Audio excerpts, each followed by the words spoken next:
सभी प्रदेशवासियों को मेरा नमस्कार। आज हम काफ़ी दिनों के पश्चात आप सबसे बात करने के लिए उपस्थित हुए हैं। पिछले दिनों हिमाचल प्रदेश में कोरोना वायरस के मामलों में बढ़ोतरी हुई है और स्वाभाविक रूप से यह हम सब के लिए चिंता का विषय है। और यह भी मैं कहना चाहता हूं कि हिमाचल एकमात्र प्रदेश नहीं है, पूरे देश के दूसरे प्रदेशों में भी बड़ी संख्या में कोरोना वायरस में बढ़ोतरी हुई है। हिमाचल प्रदेश में जहां तक अभी हाल की परिस्थिति है, जो मामलों में बढ़ोतरी हुई है, एक तो सबसे बड़ी बात है कि हम जो लोगों को हिमाचल से बाहर जो फंसे हुए थे उनको लेकर के आए, उसके कारण भी हुई। और दूसरे, जब से अनलॉक फेज 2 की शुरुआत हुई है उसके पश्चात हिमाचल प्रदेश में आने जाने का लोगों का जो माध्यम है वो थोड़ा सरल हुआ है। और सरल होने की वजह की क्योंकि हमारी डिजास्टर मैनेजमेंट एक्ट के अंतर्गत जो मिनिस्ट्री ऑफ होम अफेयर की ओर जो हमारी इंस्ट्रक्शन थी, गाइडलाइंस थी, उनका पालन हम कर रहे हैं। ऐसी परिस्थिति में भी हिमाचल प्रदेश में हमने तय किया कि हिमाचल प्रदेश में जिस भी व्यक्ति को बाहर से आना है वो हिमाचल में प्रवेश होने से पहले अपना रजिस्ट्रेशन करे और रजिस्ट्रेशन के बाद ही वो हिमाचल प्रदेश में जो जहां भी उसने जाना है वहां पर जाए। अगर वो रेड हॉट जोन से आ रहा है तो उस सूरत में हमने तय किया था कि वो हिमाचल प्रदेश में आने के बाद उसको क्वारंटीन होना पड़ेगा, इंस्टीट्यूशन क्वारंटीन होना पड़ेगा। और लेकिन उसके बाद अगर रेड हॉट जोन से नहीं है तो उस सूरत में उसको होम क्वारंटीन के लिए आदेश दिए गए हैं। लेकिन यह बात सत्य है कि इस बात को हमको स्वीकार करना पड़ेगा, जो गंभीरता शुरू के दौर में थी कोरोना वायरस के मामलों को लेकर के, उस गंभीरता को आज की नजर में, आज की तारीख में हम देख रहे हैं कि उसमें बहुत बड़ी कमी आई है। लोग आना चाहते हैं, जाना चाहते हैं, जल्दी में सब लोग हो गए। ऐसी सूरत में यह चिंता का विषय है कि जो नियम हमने बनाए थे, सख्त नियम बनाए थे, जिसके कारण हिमाचल प्रदेश में बहुत बड़ा हमने बचाव किया था कोरोना वायरस से लोगों को संक्रमित होने में, उसमें काफ़ी थोड़ा सा लोगों ने हल्के में लेना शुरू कर दिया। इसलिए मैं आज आप सबसे करबद्ध निवेदन करना चाहूँगा, बहुत गंभीर दौर में से हम गुजर रहे हैं। कोरोना वायरस अपने क्लाइमेक्स की तरफ पहुँच रहा है और कोरोना वायरस जब क्लाइमेक्स की तरफ जा रहा है तो ऐसी सूरत में और ज़्यादा सावधान होने की आवश्यकता होगी। इसलिए मेरा आप सबसे निवेदन है कि बिल्कुल जो भी नियम कानून, जो भी व्यवस्थाएं आपको बताई गई हैं, बार बार कहने की आवश्यकता नहीं है, उनका आप पालन करें। मैं इस बात से भी सहमत हूं कि फिलहाल आजकल हिमाचल प्रदेश में जब अनलॉक फेज 2 शुरू हुआ है, सेब का सीजन भी शुरू हो गया है, लोगों की हमारी इकोनॉमिक एक्टिविटीज भी शुरू हो गई है, ट्रांसपोर्टेशन भी शुरू हो गई है। इन सारी चीज़ों को रोकना भी उचित नहीं होगा, लेकिन सावधानी करें तो मुझे लगता है कि अभी भी हमारे पास बचाव का बहुत बड़ा रास्ता उपलब्ध है। ऐसी परिस्थिति में सेब के सीजन जो हमारी आर्थिकी को बहुत बड़ी ताकत देता है, वहां लेबर की जो जरूरत थी, लेबर पहुंची है और लेबर के लिए हमने पहले ही नियम बनाए। जो भी लेबर बाहर से आ रही है उनको हमने कहा कि क्वारंटाइन करना पड़ेगा। क्वारंटाइन करने के साथ साथ में उनके टेस्टिंग करनी पड़ेगी। टेस्टिंग करने के बाद ही वो जो है काम पर जाएंगे। लेकिन कुछ जगह हमने देखा कि उस तरह की परिस्थिति नहीं रही। सेब का सीजन क्योंकि ये बहुत लंबा नहीं चलता है, क्योंकि उसमें हर रोज हमको इस बात को भी ध्यान में रखना पड़ता है कि बहुत लंबा काम ये नहीं होता है, सीजन सिर्फ सीजन के वक्त होता है। इसलिए काम के साथ उसमें जो है हमारा समय का बहुत महत्व है।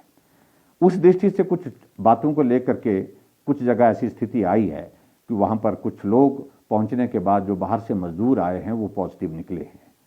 मेरा फिर से निवेदन है कि जो भी लोग अब आएंगे हिमाचल प्रदेश में सेब के सीजन के लिए, कि मेहरबानी करके हम जो बाहर से आएंगे, हम बाहर से आने वाले सबको जो है 7 डेज के लिए, 7 दिन के लिए क्वारंटीन करेंगे, इंस्टीट्यूशन क्वारंटीन करेंगे और उसके साथ साथ में उनको 7 दिन के बाद उनका कोविड का टेस्ट करने के बाद उसके बाद काम करने की इजाजत देंगे।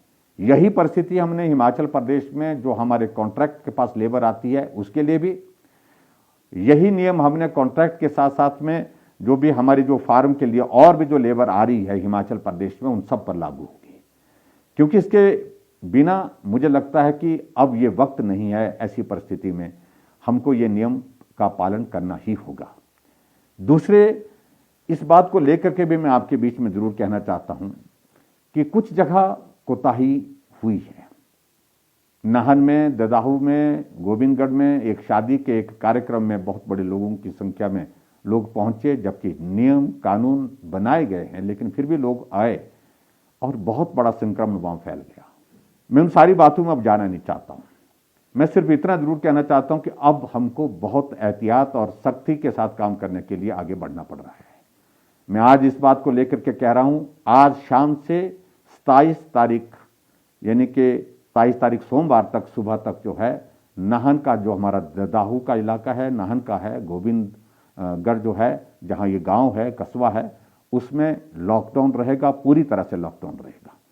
और ये लॉकडाउन के साथ साथ में मैं ये भी कहना चाहता हूं कि वहां एक्टिव केस फाइंडिंग की हम सारी प्रोसेस शुरू करेंगे और उसके साथ साथ में जो कॉन्टैक्ट ट्रेसिंग की जो जरूरत है ताकि संक्रमण आगे ना फैले, उस काम को इन 3 दिनों के अंदर पूरा करने की कोशिश करेंगे, ताकि कोई भी आदमी जो उनके कांटेक्ट में आया है वो हमारे से टेस्ट से ना छूटे। इस बात को हम सुनिश्चित करेंगे। इसी प्रकार से मैं आगे बढ़कर के ये भी कहना चाहता हूं, जो हमारा बीबीएन है, बद्दी बरोटी वाला नालागढ़ जो है, वहां पर भी कुछ एक फैक्ट्रीज में, इंडस्ट्रीज में बहुत सारे मामले इसी प्रकार से जो पाए गए। हालांकि बहुत बड़ा नंबर उसमें जो है, जो क्वारंटीन में हमने रखे थे, इंस्टीट्यूशन क्वारंटीन में रखे थे, उनका नंबर आया है। लेकिन एक आधी फैक्ट्री में ऐसी भी परिस्थिति है कि वो लेबर जो अंदर काम के लिए चले गए थे, लेकिन संक्रमण के कारण बहुत सारे लोगों को वो संक्रमित करके चले गए। ऐसी परिस्थिति में हमने ये भी तय किया है कि जहां हमारा बीबीएन का इलाका है, वहां हम कल शाम यानी कल शाम 25 तारीख से 28 तारीख मंगलवार तक सुबह 6 बजे तक वहां पर भी हम लॉकडाउन की आज घोषणा कर रहे हैं, और ताकि वहां पर भी कॉन्टैक्ट ट्रेसिंग हम पूरी कर सकें और उसके साथ साथ में एक्टिव केस फाइंडिंग के प्रोसेस को भी हम कंप्लीट कर सकें। हमारी कोशिश है कि हमारा इंडस्ट्रियल सेक्टर भी प्रभावित ना हो, लेकिन इस बात के लिए हमारी प्राथमिकता पहली रहेगी कि कोई भी आदमी वहां पहुंच करके कामकाज पर जाने से पहले संक्रमण से मुक्त हो। इस बात को हम सुनिश्चित करना चाहते हैं। इसलिए इसमें मैं पूरा सहयोग चाहूंगा, मुझे पूरा भरोसा इसमें भी पूरा सहयोग मिलेगा। नाहन वासियों से भी मेरा निवेदन है कि वहां पर भी बहुत सब लोगों का ये सहयोग रहेगा।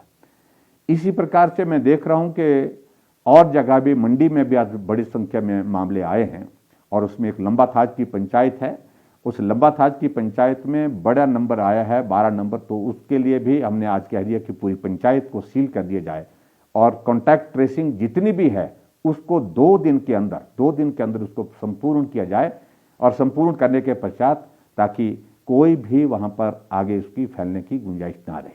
इसके साथ में हमने एक बात को लेकर के और भी हमने कोशिश की है। हालांकि हिमाचल प्रदेश में जितने भी लोग बाहर से आ रहे हैं उन सब के लिए हमने रजिस्ट्रेशन की व्यवस्था की है, बाकी प्रदेशों की तुलना में सख्त नियम रखे हैं, लेकिन फिर भी डिप्टी कमिश्नर्स को हमने आज आदेश दिए हैं कि जो आईटी के माध्यम से जो वेरिफिकेशन का जो प्रोसेस है, उस प्रोसेस को और पुख्ता करें।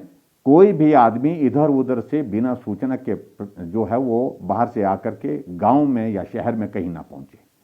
इसके लिए भी हमने आज बात की है, और मुझे लगता है कि इस सारी चीज से काफी फर्क पड़ेगा।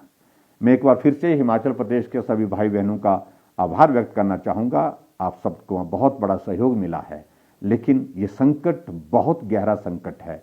इस गहरे संकट में हम सबको मिलकर के अभी और ज्यादा आप सबकी मदद की जरूरत है, और सरकार कोशिश कर रही है हिमाचल प्रदेश में कोरोना वायरस को हम रोक सकें, कम कर सकें, और जितना जल्दी हम कर सकें इसके लिए हम पूरा प्रयत्न कर रहे हैं, प्रयास कर रहे हैं। आप सबके सहयोग के लिए मैं एक बार आभार व्यक्त करता हूं, लेकिन मेरा फिर से विनम्र निवेदन है सभी हिमाचल वासियों से, जब आप लोगों ने यहां तक सहयोग दिया है, समर्थन दिया है इस दौर में, बाकी राज्यों की तुलना में हिमाचल प्रदेश में अभी भी स्थिति बहुत अलग है।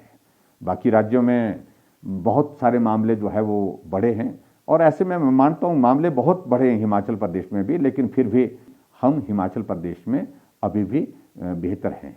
लेकिन मुझे आप सबके सहयोग की आवश्यकता है, आप सबके समर्थन की आवश्यकता है ऐसे संकट के क्षण में।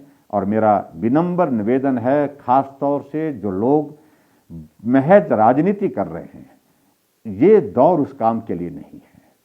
और ऐसे संकट में हम सबको मिलकर के चलना है।